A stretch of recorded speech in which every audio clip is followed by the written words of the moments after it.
ចិនកាន់តែភ័យខ្លួនពេលអាមេរិកដាក់ពង្រាយប្រព័ន្ធមីស៊ីល Typhoon នៅជប៉ុននិងហ្វីលីពីនទាមទារឲ្យអាមេរិកនិងជប៉ុនដកប្រព័ន្ធមីស៊ីល Typhoon ចេញ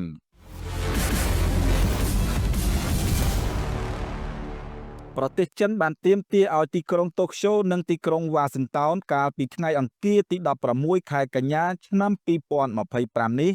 ដកប្រព័ន្ធមីស៊ីល Typhoon ដែលផលិតដោយសហរដ្ឋអាមេរិកបន្ទាប់ពីត្រូវបានដាក់បង្ហាញនៅក្នុងប្រទេសជប៉ុនជាលើកដំបូងក្នុងកំឡុងពេលធ្វើសមយុទ្ធយោធារួមគ្នាក្រសួងការពារជាតិរបស់ទីក្រុងតូក្យូបាននិយាយនៅលើប្រព័ន្ធបណ្ដាញសង្គម X ថា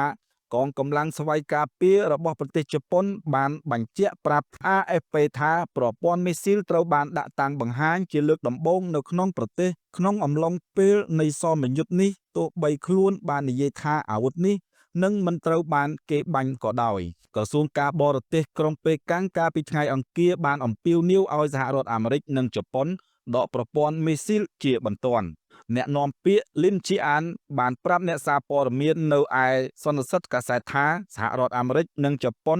ដោយមិនយកចិត្តទុកដាក់ចំពោះការព្រួយបារម្ភយ៉ាងខ្លាំងរបស់ចិនបានទទូចឲ្យដាក់ពង្រាយប្រព័ន្ធមីស៊ីលរយៈចម្ងាយមធ្យម Typhoon នៅក្នុងប្រទេសជប៉ុនក្រោមលេសនៃសមយុទ្ធរួម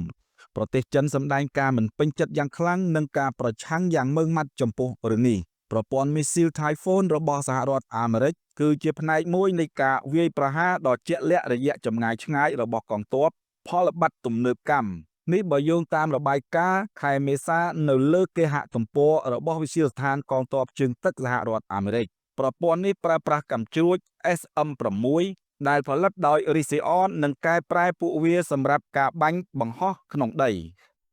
វរៈសេនីយ៍ឯកអាមេរិក Wenderman បានប្រាប់អ្នកយកព័ត៌មានកាលពីថ្ងៃច័ន្ទនៅឯស្ថានីយ៍អាកាសមួយក្នុងទីក្រុងអ៊ីវ៉ាគូនីរបស់ប្រទេសជប៉ុនថាវាគឺជាប្រព័ន្ធផ្ទុកតាមឡាននិងសណ្ដោងរមាក់ដែលអាចប្រើប្រាស់បានពេញមួយមុខតំណែងដ៏រឹងមាំនិងរឹងមាំអ្នកនាំពាក្យកងកម្លាំងស្វ័យការពាររបស់ជប៉ុនបានប្រាប់ AFP ថាការរារាំងប្រឆាំងនឹងការវាយប្រហារដោយប្រដាប់អាវុធអាចត្រូវបានពង្រឹងនៅពេលដែលបរិយាកាសសន្តិសុខជុំវិញប្រទេសជប៉ុនកាន់តែធ្ងន់ធ្ងរ Typhoon ត្រូវបានដាក់ពង្រាយនៅភាគខាងជើងប្រទេសហ្វីលីពីនក្នុងឆ្នាំ